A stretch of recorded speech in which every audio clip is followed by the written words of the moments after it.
ហេដ្ឋារចនាសម្ព័ន្ធរូបវន្តនិងគមនាគមន៍ត្រូវបានរាជរដ្ឋាភិបាលកម្ពុជាក្រោមការដឹកនាំដោយឆ្លៀវវៃប្រកបដោយគតិបណ្ឌិតរបស់សម្ដេចអគ្គមហាសេនាបតីតេជោហ៊ុនសែនមគ្គុទ្ទេសក៍ឯកនយោបាយឈ្នះឈ្នះបិតាស្ថាបនិកសន្តិភាពអតីតនាយករដ្ឋមន្ត្រីបច្ចុប្បន្នជាប្រធានប្រសិទ្ធិចាត់ទុកជាវិស័យអតិភិបក្នុងការលើកកម្ពស់ខឿនសេដ្ឋកិច្ចជាតិឆ្ពោះទៅរកការរីកចម្រើនជាលំដាប់រហូតដល់បច្ចុប្បន្នរាជរដ្ឋាភិបាលនីតិកាលទី7នៃរដ្ឋសភាក្រោមការដឹកនាំបន្តវេនដោយឆ្នើមប្រកបដោយបញ្ញាញាណនិងធម្មវន្តរបស់សម្ដេចមហាបវរធិបតីហ៊ុនម៉ាណែតជានាយករដ្ឋមន្ត្រីបានដាក់ចេញនូវយុទ្ធសាស្ត្របញ្ចកោណដំណាក់កាលទី1ដែលក្នុងនោះផ្លូវគឺជាគន្លឹះអតិភិបមួយក្នុងចំណោមគន្លឹះអតិភិបទាំង5ដែលត្រូវបានរាជរដ្ឋាភិបាលក្នុងនីតិកាលទី7នៃរដ្ឋសភាបាននឹងកំពុងបន្តយកចិត្តទុកដាក់ក្នុងការកែលម្អនិងអភិវឌ្ឍដោយផ្ដោតលើការពង្រឹងគុណភាពតម្រង់ឆ្ពោះទៅរកការអភិវឌ្ឍឲ្យមានភាពប្រទាក់ក្រឡាកាត់បន្ថយពេលវេលានិងការចំណាយក្នុងការធ្វើដំណើរការដឹកជញ្ជូនទំនិញនិងមានសុវត្ថិភាពក្នុងន័យនេះក្រសួងអភិវឌ្ឍជនបទ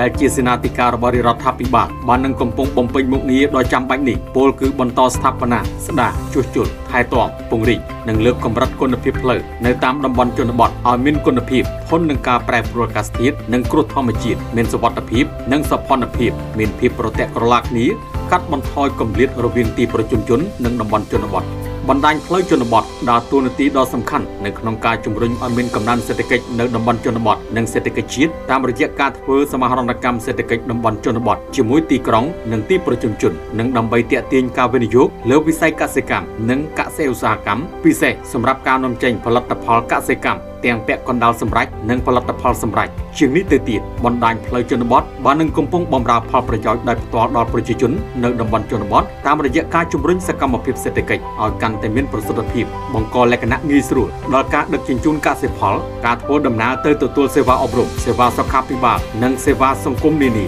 បានគ្រប់រដូវកាលជាពិសេសជំរុញការទាក់ទាញវិស័យទេសចរណ៍ធម្មជាតិនៅតាមតំបន់ដាច់ស្រយាលទៀតផងដែរ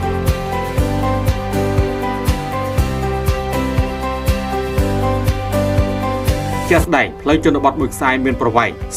37.6 គីឡូម៉ែត្រតភ្ជាប់ពីផ្លូវជាតិលេខ 64 ត្រង់ចំណុចខាងលិចសាលាស្រុកគូលែនភូមិគូលែនត្បូងឃុំគូលែនត្បូង PK 0/000 ទៅដល់ភូមិស្ដៅឃុំស្ដៅស្រុកសង្គមថ្មីខេត្តព្រះវិហារ PK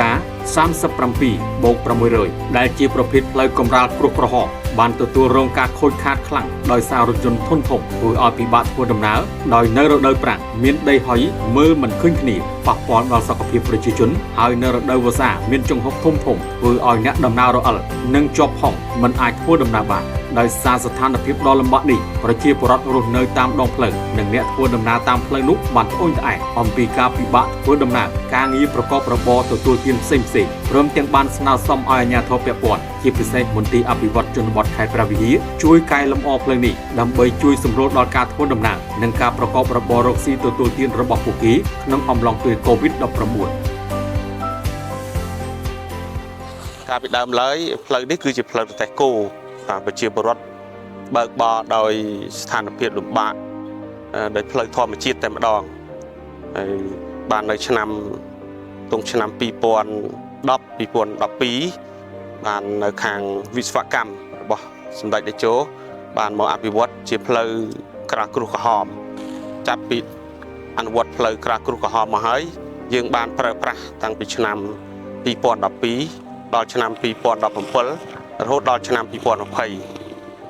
ដោយរងការដឹកជញ្ជូនមានស្ថានភាពច្រើនហើយជាតំបន់ដែលប្រមូលផលកសិកម្មផងហើយជាតំបន់ដែលមនុស្សឆ្លងកាត់ច្រើនបណ្ដាលឲ្យផ្លូវក្រាស់គ្រោះក្រហមនេះមានការខូចខាតធ្ងន់ធ្ងរជាពិសេសក្នុងឆ្នាំ2019 2020ឡើងទៅនេះហើយបើសិនយើងប្រៀបធៀបខេត្តភាសាវិញចំពោះប្រជាពលរដ្ឋដែលធ្វើដំណើរនៅពីតំបន់ឆ្លងកាត់ពីកលែនទៅខាងសង្គមថ្មីហ្នឹងពិបាកធ្វើដំណើរមែនតើដោយសារមានផុកបាទមានផុកមានកន្លែងខ្លះក៏យើងមិនអាចធ្វើដំណើរបានទេបាទនេះសម្រាប់ខេត្តភាសាបើសិនចំណែកខេត្តប្រាំងវិញមានការហុយបាទនឹងប៉ះពាល់សុខភាពទៅលើប្រជាពលរដ្ឋជាពិសេសគូសិស្សដែលបានឆ្លងកាត់ធ្វើចូលទៅសាលារៀនដែរអញ្ចឹងមានការលំបាកខ្លាំងមែនតើ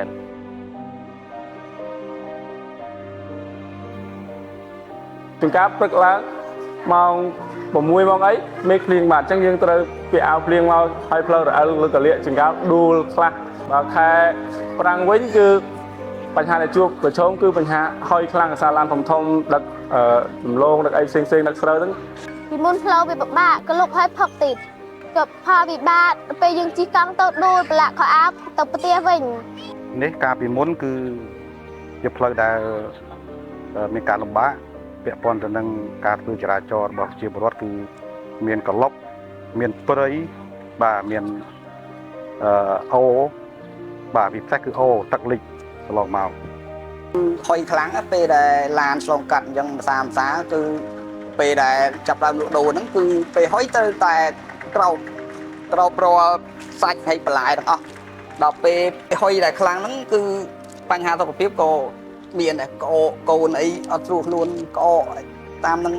បើភូមិចិត្តហ្នឹងអត់ជាបញ្ហាទេក្នុងការមកទទួលសេវានៅមណ្ឌលសុខភាពប៉ុន្តែភូមិដែលគាត់នៅឆ្ងាយគឺមានបញ្ហាខ្លាំងមែនតើទាក់ទងទៅនឹងផ្លូវគ្រូចាជាក់ស្ដែងខ្ញុំនិយាយដោយសារខ្ញុំជាឆ្មបចាអញ្ចឹងខ្ញុំនិយាយពីបញ្ហាពេលដែលផ្លូវពិបាកហ្នឹងទៅលើស្ត្រីដែលគាត់មកទទួលសេវាប្រតិពោះឬមកក៏ទទួលសេវាទាក់ទងទៅនឹងការសម្រាលចាគឺគាត់ពិបាកការប្រតិពោះនៅពេលដែលផ្លូវពិបាកហ្នឹងគឺការមករបស់គាត់អត់ទៀងទាត់ទេគាត់អត់សូវបានមកទៀងទាត់គាត់យល់ពីអ្វីដែលពេទ្យផ្ដល់ឲ្យអ្វីដែលពេទ្យប្រឹក្សាដល់គាត់ល្អពីព័ន្ធសុខភាពរបស់គាត់ប៉ុន្តែអ្វីដែលយើងទទួលបានការត្រឡប់ព័ត៌មានត្រឡប់ពីគាត់វិញគឺគាត់ថាអ្នកគ្រូផ្លូវពិបាកឆ្ងាយខ្ញុំអត់សូវហ៊ានជិះម៉ូតូខ្លាចរអិលខ្លាចដួលអញ្ចឹងដោយសារខ្ញុំពោះធំអញ្ចឹងណាគ្រូចាហើយបើតេតងទៅនឹងស្ត្រីដែលមានទីពោះវិញគឺគាត់ភាគច្រើននៅពេលដែលផ្លូវយើងពិបាកហ្នឹងគាត់ច្រើនតែគាត់ជិះយាមមកសម្រាប់នៅមណ្ឌលសុខភាពប៉ុន្តែភាគច្រើនគឺគាត់ច្រើននៅតាមផ្លូវគ្រូគេថាសម្រាប់នៅលើគោយន្តណាចាអញ្ចឹងបញ្ហាប្រឈមគឺច្រើនមែនតើចាហ្នឹងតេតងទៅលើស្ត្រីដែលគាត់សម្រាប់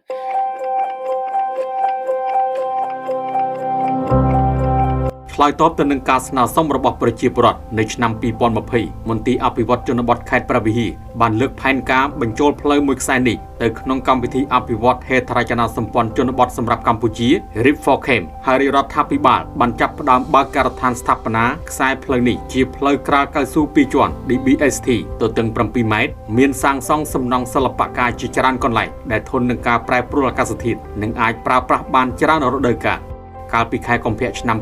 2024 ដោយប្រើប្រាស់ថវិកាបដិភិរបស់រដ្ឋាភិបាលនិងហិរញ្ញប្បទានសហប្រតិបត្តិការពីធនាគារ KfW ទីភ្នាក់ងារបារាំងសម្រាប់ការអភិវឌ្ឍ AFD និងសហភាពអឺរ៉ុប EU AIF អនុវត្តដោយក្រសួងអភិវឌ្ឍជនបទបច្ចុប្បន្នការសាងសង់សម្រេចលទ្ធផលបាន 83% ផ្លូវមួយខ្សែនេះឆ្លងកាត់ឃុំចំនួន 6 រួមមានឃុំគូលែនត្បូង ភ្នំពេញ ភ្នំត្បែង 2 ភ្នំត្បែង 1 រអាង និងឃុំស្ដៅ ដែលមានប្រជាជនទទួលផលដោយផ្ទាល់ប្រមាណ 11,107 គ្រួសារ ស្មើនឹង 44,841 នាក់ និងមានអ្នកទទួលផលប្រយោលប្រមាណ 34,441 គ្រួសារ ស្មើនឹង 142,214 នាក់ ប្រជាពលរដ្ឋដែលកំពុងរស់នៅសងខាងផ្លូវបានបង្ហាញក្តីរីករាយនិងសាទរចំពោះសមិទ្ធផលថ្មីនៅក្នុងមូលដ្ឋានរបស់ពួកគាត់ជាមួយនឹងក្តីសង្ឃឹមយ៉ាងមុតមាំថាជីវភាពរស់នៅរបស់ពួកគាត់នឹងមានភាពល្អប្រសើរជាងមុនតាមរយៈការចំណេញពេលវេលាធ្វើដំណើរងាយស្រួលក្នុងការដឹកជញ្ជូនកសិផលការប្រកបរបរចិញ្ចឹមជីវិតនិងការទៅទទួលសេវាសាធារណៈផ្សេងៗព្រមទាំងបង្កភាពងាយស្រួលដល់ការធ្វើដំណើររបស់ភ្ញៀវទេសចរឲ្យមកកម្សាន្តបានច្រើនឡើងផងដែរ បាទផលប្រយោជន៍ដែលបម្រើឲ្យប្រជាពលរដ្ឋនៅក្នុងមូលដ្ឋានខ្ញុំផ្ទាល់អានេះមួយគឺវិស័យទេសចរវិស័យកសិកម្មនិងវិស័យពាណិជ្ជកម្មដែលប្រជាពលរដ្ឋបានទទួលផលពីវិស័យទាំង3នេះហើយជាក់ស្ដែងបច្ចុប្បន្ននេះប្រកបការផលផ្អែកលើវិស័យកសិកម្ម 95% 5% ទៀតគឺវិស័យផ្សេងទៀតបាទហើយដល់ឡែកកសិកម្មដែលសំខាន់ជាងគេដែលប្រជាពលរដ្ឋ វាខ្ញុំដាំដុះនៅទីនេះគឺទី1គឺមានកៅស៊ូស្វាយចន្ទីដំឡូងទុរេនបាទគឺមានដំណាំចម្រុះផ្សេងៗទៀតពីពាក់ព័ន្ធទៅនឹងវិស័យពាណិជ្ជកម្មនេះគឺប្រជាពលរដ្ឋនៅក្រៅខេត្តគឺបានធ្វើចរាចរណ៍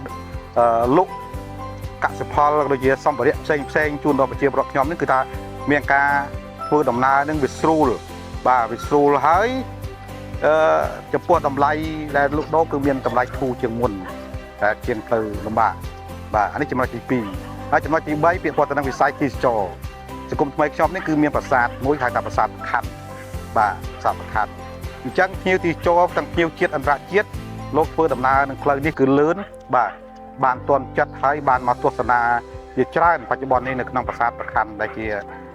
ប្រាសាទរបស់ពពាកវត្តខ្មែរយើងនេះ ការលក់ដូរគឺភ្ញៀវកាន់ច្រើនហើយភ្ញៀវទេសចរក៏ឆ្លងកាត់តាមនឹងច្រើនដែរព្រោះគេដឹងថាផ្លូវធ្វើហើយដល់ធ្វើហើយគឺទេសចរចេញដំណើរតាមនឹងចេញចូលទៅលេងប្រាសាទលេងឲ្យច្រើន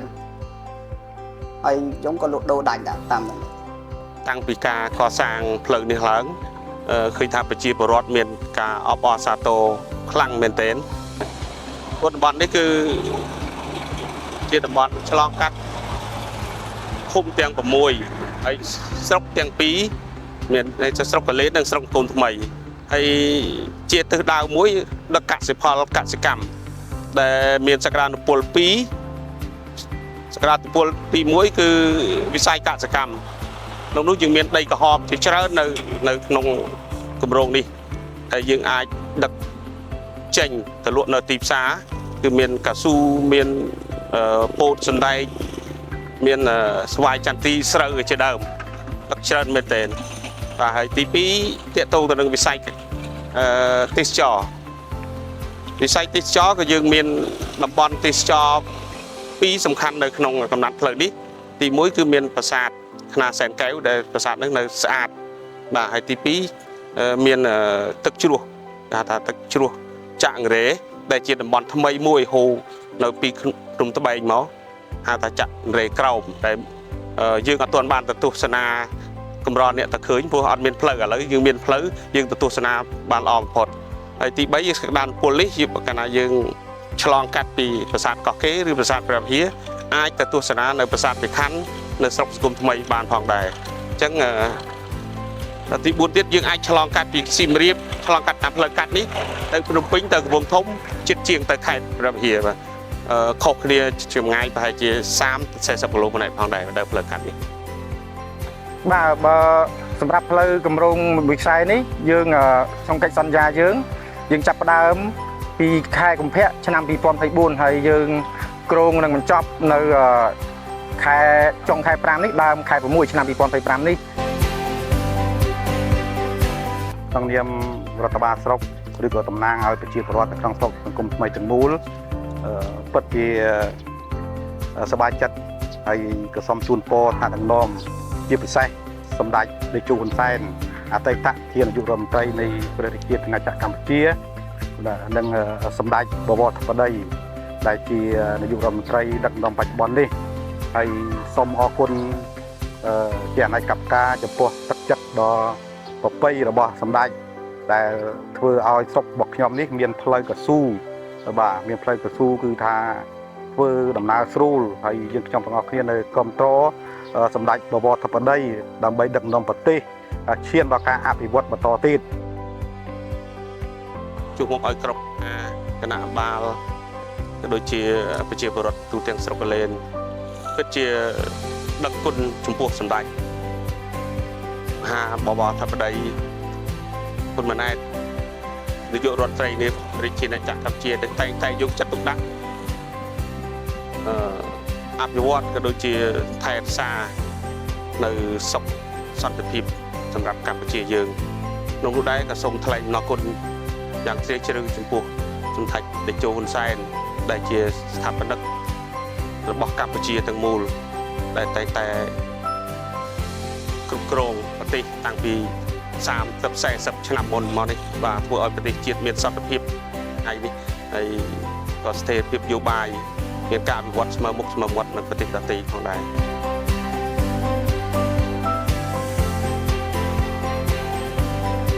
ការអភិវឌ្ឍទាំងនេះបានមកដោយសារកត្តាសុខសន្តិភាពនៅពាសពេញផ្ទៃប្រទេសនិងការឯកភាពទឹកដីទាំងស្រុងមិនធ្លាប់កើតមានក្នុងប្រវត្តិសាស្ត្រជាង500ឆ្នាំរបស់កម្ពុជា